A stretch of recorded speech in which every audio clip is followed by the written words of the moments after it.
fibroid turns into triplet after 5 years of barrenness. For over 5 years, Reina had carried a burden heavier than any physical weight. A fibroid diagnosis had shattered her dreams of motherhood, and with it, her sense of purpose as a wife. Yet Peter stood by her side without hesitation, his love unwavering despite the cruel whispers that followed them through their village.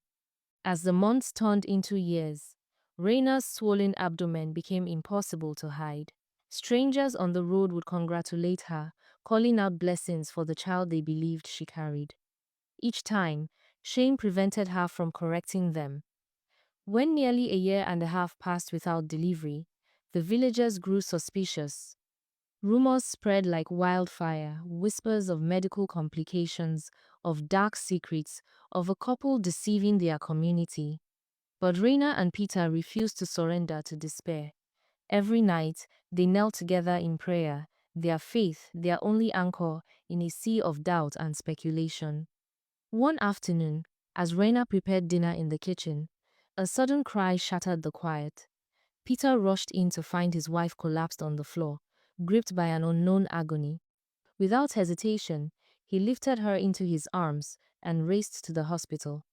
What happened next defied all medical logic. The doctor ran test after test, his confusion deepening with each result. A woman with a fibroid, a benign tumor, could not conceive, yet the evidence before him suggested otherwise. When he presented his findings to the bewildered couple, they rejected it outright. Reina demanded proof, insisting that a baby must move to prove its existence.